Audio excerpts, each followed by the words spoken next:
नमस्कार, स्वागत है आप सभी का। मैं हूं आपके साथ विपिन कुमार शर्मा।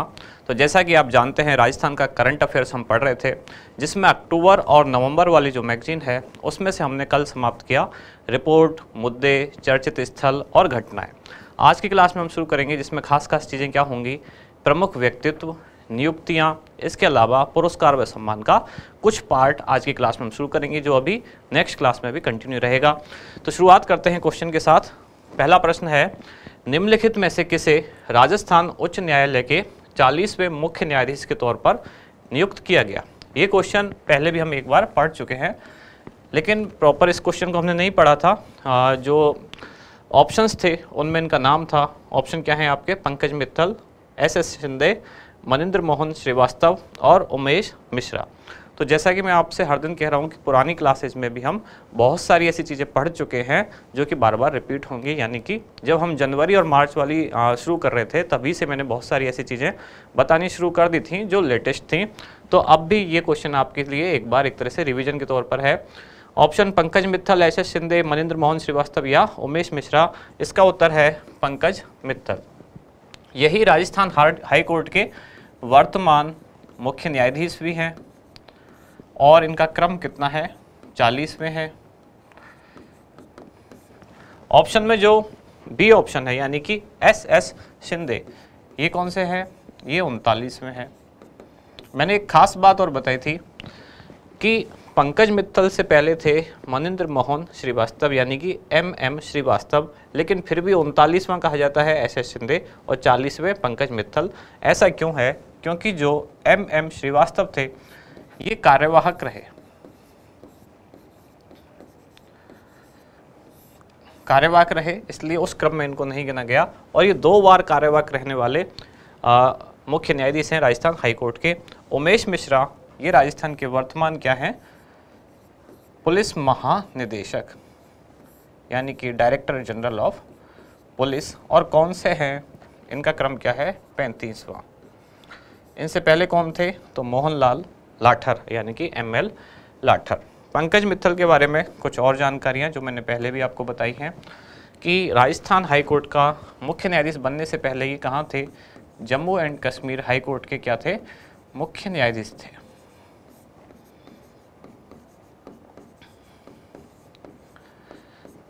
मूलतः ये कहाँ के हैं और यहाँ आने से पहले और कहाँ इन्होंने काम किया? तो ये मेरठ उत्तर प्रदेश में इनका जन्म हुआ और उसके बाद काफ़ी लंबे अरसे तक यानी कि 2006 से लेकर वर्ष 2021 तक इलाहाबाद हाई कोर्ट में, जिसको अब प्रयागराज कहा जाता है, इलाहाबाद हाई कोर्ट में, लेकिन हाई कोर्ट का नाम चेंज नहीं हुआ है इसलिए हमने यहाँ इलाहाबाद लिखा है। शहर का नाम चेंज हुआ है। तो इलाहाबाद हाई कोर्ट में क्या रहे? ये न्यायाधीश रहे। मुख्य न्यायाधीश कहाँ रहे थे? तो जम्मू एंड कश्मीर में। और ये कब रहे? ये 2021 में ही रहे और यहाँ आने से पहले ये वहीं के मुख्य न्यायाधीश थे।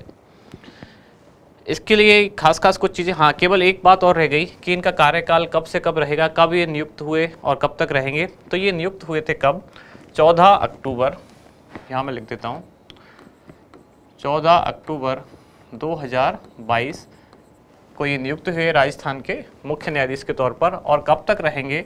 तो 16 जून 2023 तक, लगभग 8 महीने इनका कार्यकाल रहेगा। तो ये सामान्य जानकारी, एक स्क्रीनशॉट ले लें, फिर आगे बढ़ते हैं।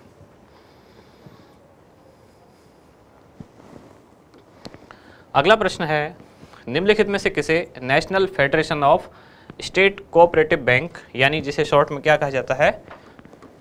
नेप्सकॉप के निदेशक पद पर निर्वाचित किया गया? यहाँ ध्यान दें, यहाँ शब्द लिखा हुआ है निर्वाचित, और जबकि बात किसकी हो रही है? बैंक। तो आपके दिमाग में एक सवाल आना चाहिए कि बैंक में कब से निर्वाचन होने लगा, या बैंक के जो अधिकारी हैं उनके लिए कब से चुनाव होने लगे। अब इसको हम समझते हैं ऐसा क्यों है। पहली बात तो ये नेप्सकॉप क्या है? फुल फॉर्म तो यहाँ लिखी हुई है, national federation of state cooperative bank. अच्छा, एक बात और, यहाँ जब नेप्सकॉप के निदेशक पद की बात हुई है तब हमने लिखा है निर्वाचित, लेकिन जब मुख्य न्यायाधीश की बात हुई तो हमने लिखा है नियुक्त। दोनों का अंतर है। निर्वाचित में क्या, एक तरह से ये वोटिंग है, लोगों ने चुना, आप देखते हैं कैसे क्या हुआ। तो नेप्स्कॉप क्या है, जो राज्य हैं भारत के जितने भी राज्य हैं, तो राज्यों के जो सहकारी बैंक हैं, और वो भी कौन से, शीर्ष सहकारी बैंक, राज्यों के सहकारी बैंक कौन से, शीर्ष।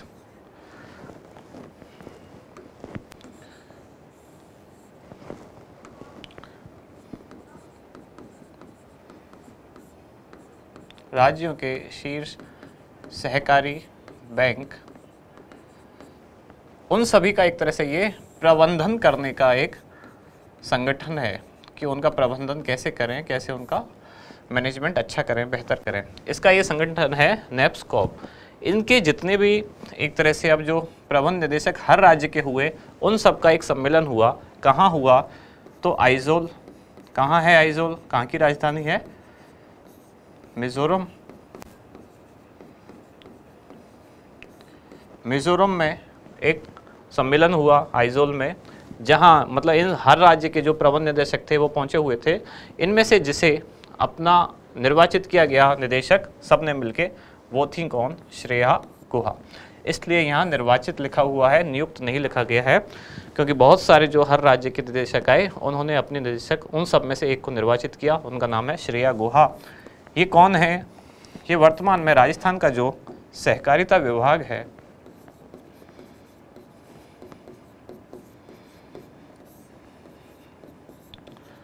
तो सहकारिता विभाग में ये हैं सचिव। ये हमारे दिन सुजस वाली जो न्यूज है, हमारी मैगजीन है, उसमें भी इनकी फ़ोटो देखते रहते हैं। सहकारिता विभाग से संबंधित जब भी कोई जानकारी आती है तो इनके बारे में आता है, श्रेया गुहा। तो क्या संबंध है इनका, सहकारिता विभाग राजस्थान सरकार में ये सचिव हैं, और अभी इनको आइजोल मिजोरम में हुई मीटिंग में निर्वाचित किया गया, क्या, नेप्स्कॉप का प्रबंध निदेशक। इसके अलावा 3 नाम और हैं, जैसे जाहिदा शबनम। ये कौन है, ये हैं राज्य महिला सदन, उसका इनको क्या बनाया गया है, तो ये उसकी अध्यक्ष या अध्यक्षा भी कह सकते हैं आप। कई बार किसी पद के लिए उसको स्त्रीलिंग या पुल्लिंग ना कह के जनरली अध्यक्ष भी लिख देते हैं। तो अध्यक्ष या अध्यक्षा आप जो भी कहें, जाहिदा शबनम किसकी, राज्य महिला सदन की। बढ़ें आगे अगले प्रश्न की तरफ। अगला क्वेश्चन है, एशियन बायोलॉजिकल रिसर्च फाउंडेशन यानी कि ABRF का लाइफ टाइम अचीवमेंट अवार्ड 2022 किसे प्रदान किया गया, महेश चंद्र गुप्ता, राजेंद्र मोहन शर्मा, डॉक्टर देवेंद्र स्वरूप या डॉक्टर अजय कुमार व्यास। कौन सा अवार्ड है, ABRF यानी कि एशियन बायोलॉजिकल रिसर्च फाउंडेशन, इसका कौन सा award, life time achievement award. ये क्या है पूरी जानकारी, तो बीकानेर, जहां कौन सा संस्थान है, राष्ट्रीय ऊष्ट यानी कि ऊंट, यहां पर एक 2 दिवसीय सम्मेलन हुआ।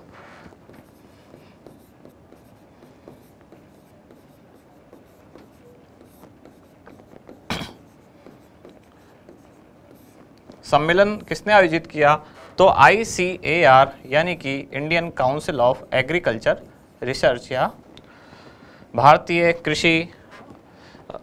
कृषि अनुसंधान परिषद, ICAR द्वारा 2 दिवसीय सम्मेलन बीकानेर में आयोजित किया गया। सम्मेलन किस पर आधारित था, ओजोन परत का क्षरण और मानव पर उसका प्रभाव। तो मैं केवल शॉर्ट में ओजोन क्षरण लिख देता हूँ, ओजोन परत का क्षरण और मानव पर उसका प्रभाव, ये इसकी थीम थी। इस सम्मेलन का आयोजित किया गया यहाँ, और इनको यानी कि डॉक्टर देवेंद्र स्वरूप को क्या अवार्ड दिया गया, IBRF का लाइफ टाइम अचीवमेंट अवार्ड। कल की जो क्लास थी उसमें भी हमने इस संस्थान के बारे में पढ़ा था, राष्ट्रीय ऊष्ट संस्थान। इसने एक चॉकलेट बनाई है, और वो चॉकलेट कैसी है, उसकी खास बात क्या है कि वो ऊँटनी के दूध से बनाई गई है। एक तो बात यहाँ लिख देता हूँ, एक तो ऊँटनी के दूध से बनाई गई खास बात है उसमें, दूसरी मधुमेह के रोगी भी उसको खा सकते हैं।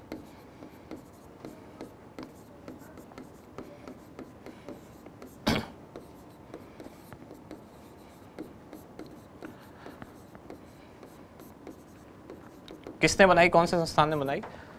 तो राष्ट्रीय उष्ट संस्थान जो है कहाँ है? बीकानेर में चॉकलेट बनाई।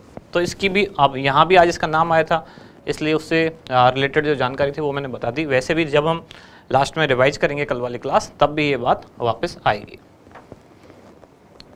अगला प्रश्न है, हाल ही में गठित की गई राज्य स्तरीय पुलिस जवाबदेही समिति का अध्यक्ष किसे नियुक्त किया गया?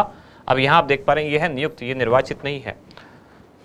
पुलिस की अकाउंटेबिलिटी तय करने के लिए, जवाबदेहिता तय करने के लिए एक समिति बनाई गई, जिसके अध्यक्ष कौन है? ये जस्टिस हैं HR कुड़ी। गोपाराम मेघवाल जो कि पूर्व विधायक हैं, ये समिति के क्या हैं? सदस्य। और हवा सिंह घुमारिया जो कि IPS ऑफिसर हैं, ये क्या है इसमें? सदस्य सचिव।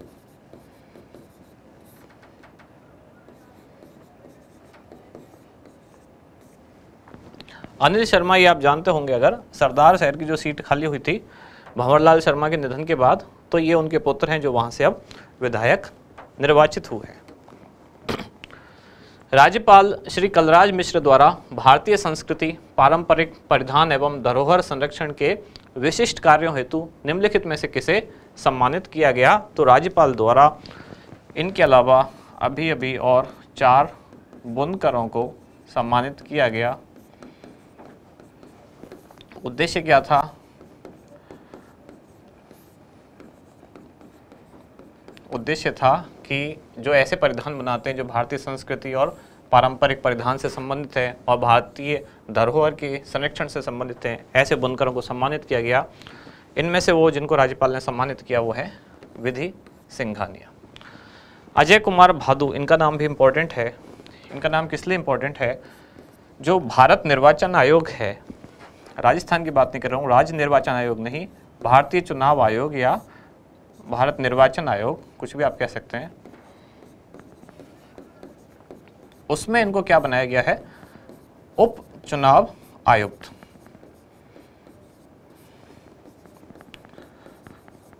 इसलिए ये नाम खास है। उप चुनाव आयुक्त बनाए गए किसमें? भारतीय चुनाव आयोग में। और ये कहाँ के रहने वाले हैं, कहाँ से संबंध है इनका?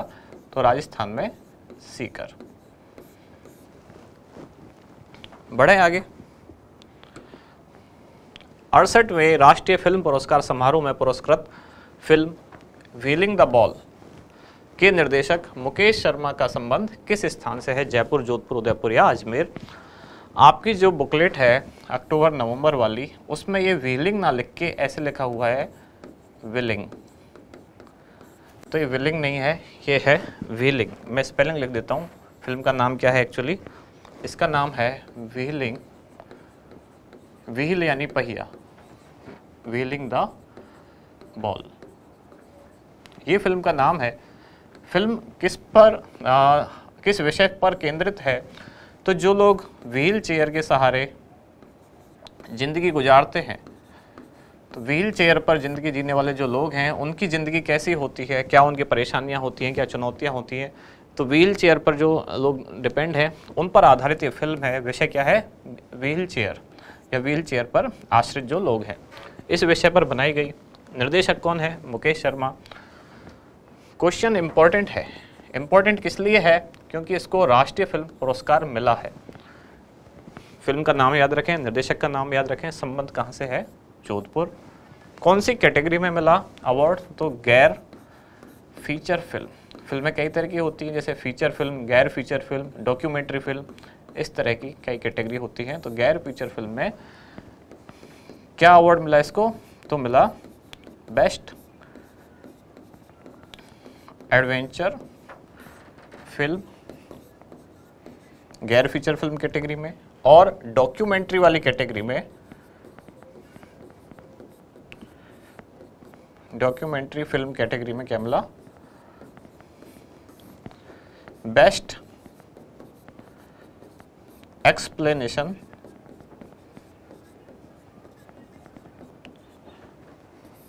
फिल्म। किस पर आधारित है फिल्म? व्हील चेयर पर आश्रित लोगों के जीवन पर आधारित है। उनके जीवन की समस्याओं और चुनौतियों का ये वर्णन करती है। जोधपुर के रहने वाले मुकेश शर्मा 68वें राष्ट्रीय फिल्म पुरस्कार में इनको फिल्म मिला, अवार्ड मिला। फिल्म का नाम है व्हीलिंग द बॉल। निम्नलिखित में से किसे राजस्थान राज्य क्रीड़ा परिषद का सदस्य मनोनीत किया गया है? अब यहाँ आप देख रहे हैं मनोनीत, क्वेश्चन में हर तरह की चीज़ें होती हैं, कभी निर्वाचित, कभी नियुक्त, कभी मनोनीत। तो किसको मनोनीत किया गया है? प्रकाश बेनीवाल, मेघवाल सिंह रत्नू, बगदाराम चौधरी या कैलाश सोढाणी। अब ये दोनों तो राजस्थान के अलग अलग विश्वविद्यालयों के वाइस चांसलर बनाए गए या कुलपति बनाए गए राज्यपाल द्वारा। बगदाराम चौधरी है कहाँ? जोधपुर में जो कृषि विश्वविद्यालय है।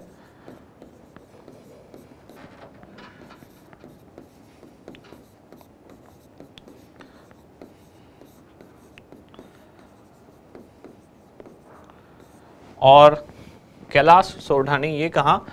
तो कोटा में कौन सा? वर्धमान महावीर ओपन यूनिवर्सिटी, उसका इनको कुलपति बनाया गया। प्रश्न का उत्तर क्या है? प्रकाश बेनीवाल। ये तो सदस्य मनोनीत किए गए, लेकिन राजस्थान राज्य क्रीड़ा परिषद अगर मैं पूछूं अध्यक्ष कौन है, तो पहले मैं बता भी चुका हूं अध्यक्ष कौन है इसका, या कौन है? कृष्णा पूनिया।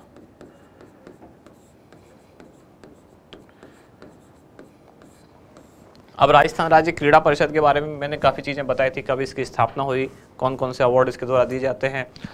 उन अवार्ड में जो राशि है वो भी बढ़ा दी गई, जैसे महाराणा प्रताप अवार्ड और गुरु वशिष्ठ पुरस्कार, दोनों की राशि 1 लाख रुपए से बढ़ाकर कितनी कर दी गई? 5 लाख। ये सारी चीज़ें पहले हम खेल वाले पोर्शन में भी पढ़ चुके हैं। साथ ही बीच में राजस्थान राज्य क्रीड़ा परिषद जब भी आया तब भी हमने ये सारी जानकारी पढ़ी थी। अब बढ़ते हैं आगे अगले प्रश्न की तरफ। ये है, निम्नलिखित में से किस गाँव को राष्ट्रीय स्वच्छता अवार्ड 2022 से सम्मानित किया गया? राष्ट्रीय स्वच्छता अवार्ड 2022। तो जो राष्ट्रपति हैं हमारे, कौन है राष्ट्रपति? द्रौपदी मुर्मू। उन्होंने गांधी जयंती के अवसर पर यह अवार्ड प्रदान किया, द्रौपदी मुर्मू राष्ट्रपति द्वारा। और राजस्थान का गांव कौन सा? खेरुणा। कहाँ है ये? बूंदी में इसको ये अवार्ड मिला राष्ट्रीय। ये पहले भी ODF प्लस घोषित हो चुका है, यानी कि ओपन डिफेकेशन फ्री, यानी कि खुले में शौच से मुक्त ये गांव घोषित है। बूंदी जिले में है, गांव का नाम है खेरुड़ा। बाकी 3 जो और गांव हैं इनके बारे में हमने पढ़ा है। और कब पढ़ा? जब हमने जनवरी से मार्च वाली मैगजीन की जो करंट अफेयर्स है उसको पढ़ रहे थे तब पढ़ा। जैसे जाखोड़ा जो कोटा में है, यहाँ क्या है? जैविक कृषि, यानी कि ऑर्गेनिक फार्मिंग अनुसंधान व प्रशिक्षण केंद्र।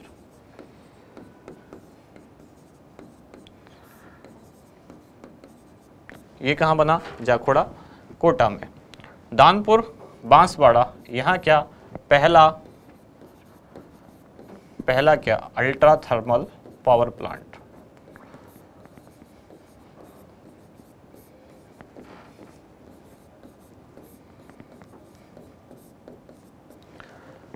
अब बात आई भटेरी बस्सी, इसके बारे में क्या जानकारी खास?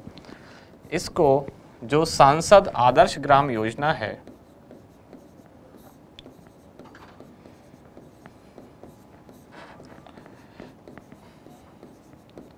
इसके तहत गोद लिया गया। और जिन्होंने गोद लिया उनका नाम इंपॉर्टेंट है, इसलिए यहाँ इसको मेंशन किया गया है। उनका नाम क्या है? पूर्व प्रधानमंत्री हमारे डॉक्टर मनमोहन सिंह। सांसद आदर्श ग्राम योजना के तहत ये वर्तमान में राज्यसभा सांसद भी हैं, राजस्थान से ही। तो चारों गांवों के बारे में जानकारी याद रखें आप। अगला प्रश्न है, राष्ट्रीय स्वच्छता सर्वेक्षण 2022 के अनुसार 100 से अधिक नगरीय निकायों वाले राज्यों की श्रेणी में राजस्थान को कौन सा स्थान प्राप्त हुआ? तो ये कौन सी श्रेणी है, पहले तो इसको समझना पड़ेगा। जैसे ऐसे राज्यों की श्रेणियां जिनमें जो नगरीय निकायों की संख्या है वो 100 से ज़्यादा है, उन सबकी एक अलग श्रेणी बनाई गई। राजस्थान में नगरीय निकाय लगभग 188 हैं, तो इनकी एक अलग श्रेणी बनाई गई। अब पूछा है इसमें राजस्थान को कौन सा स्थान प्राप्त हुआ? 8वां। 12वां और 16वां ये भी राजस्थान की ही रैंकिंग है। ये कहाँ से संबंधित है? मैंने जब नीति आयोग के सूचकांक बताए थे तब आपको बताया था। जैसे एक्सपोर्ट प्रिपेयर्डनेस यानी कि निर्यात तैयारी सूचकांक में 12वां स्थान मिला नीति आयोग के तहत, और नीति आयोग के स्वास्थ्य सूचकांक में राजस्थान को कौन सा मिला? 16वां स्थान मिला।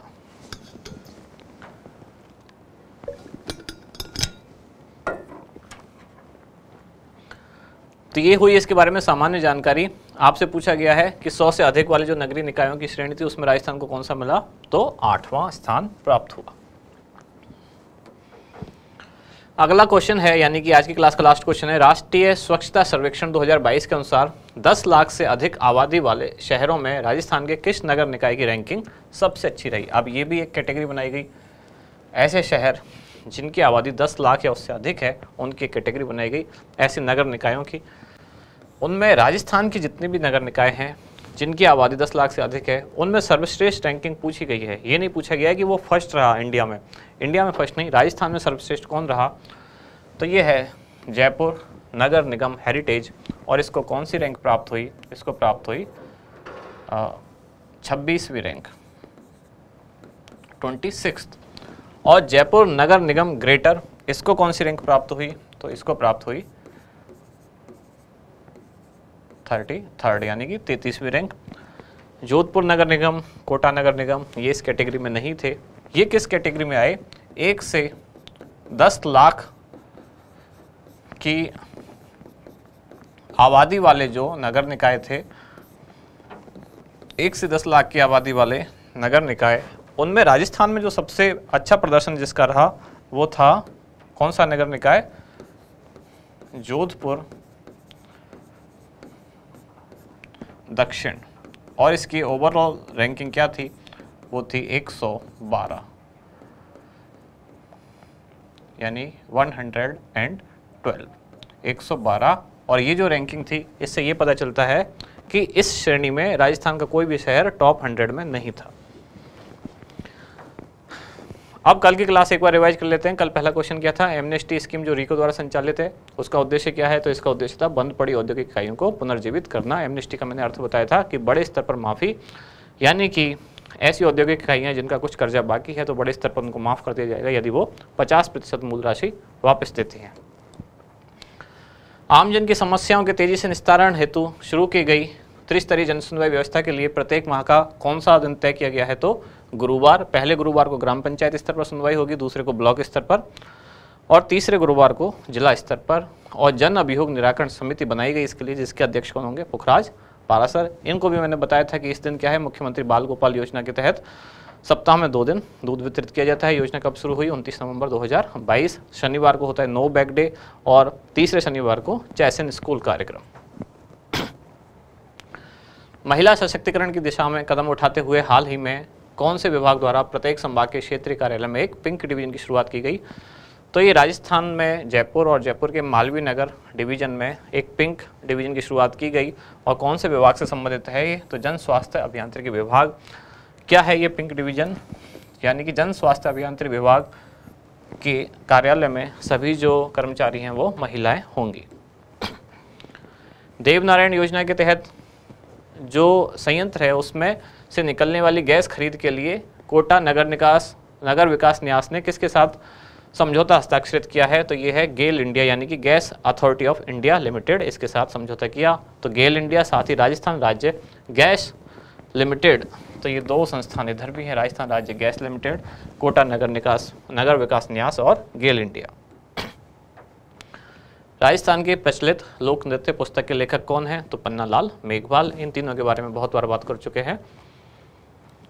अगला क्वेश्चन था, south Asian geo science conference या जियो इंडिया 2022 के 5वें संस्करण का आयोजन कहाँ हुआ, कौन से स्थान पर हुआ, जयपुर में।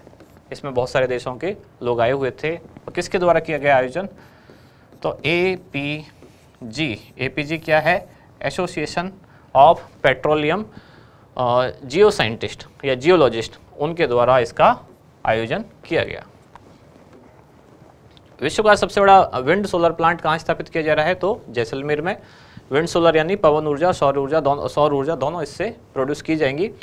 हाइब्रिड एक तरह का प्लांट है और अडानी ग्रीन एनर्जी लिमिटेड द्वारा स्थापित किया जा रहा है, 600 मेगावाट क्षमता। बीकानेर के पूगल में बनाए जा रहे सोलर पार्क हेतु राजस्थान विद्युत उत्पादन निगम लिमिटेड द्वारा किसके साथ समझौता हस्ताक्षरित किया गया, ये समझौता है कोल इंडिया के साथ। इसमें 2000 मेगावाट का पार्क बनाया जाएगा, जिसमें से 1190 मेगावाट बनाएगा कोल इंडिया और 810 मेगावाट बनाएगा कौन? राजस्थान विद्युत उत्पादन निगम लिमिटेड। अगला क्वेश्चन था, राज्य बजट 2022-23 में की गई घोषणा की अनुपालना में निम्नलिखित में से कौन से स्थान पर नागरिक प्रशिक्षण संस्थान? ये नागरिक प्रशिक्षण संस्थान किसके लिए है? आपदा राहत एवं बचाव कार्य के प्रशिक्षण के लिए। कहाँ खोला जाएगा? जयपुर के दौलतपुरा में। अगला है, ऑक्सीजन सिटी पार्क कहाँ बनाया जाएगा? कोटा, और जयपुर के मानसरोवर में बनाया गया सिटी पार्क। राजस्थान में बनाए जाने वाले, अब ये पूछा है, जो ब्लॉकचेन सेंटर ऑफ एक्सीलेंस है, इसके लिए टेक्निकल हेल्प किसके लिए जाएगी? तो वो होगा IIT कोटा, यानी कि Indian Institute of Information Technology. हाल ही में ऊँटनी के दूध से चॉकलेट, इस क्वेश्चन के बारे में आज भी हमने बात की। कौन से संस्थान द्वारा? राष्ट्रीय ऊष्ट संस्थान केंद्र, जिसके द्वारा ये डेवलप किया जाएगा, जिसको मधुमेह के रोगी या डायबिटीज के रोगी भी खा सकते हैं।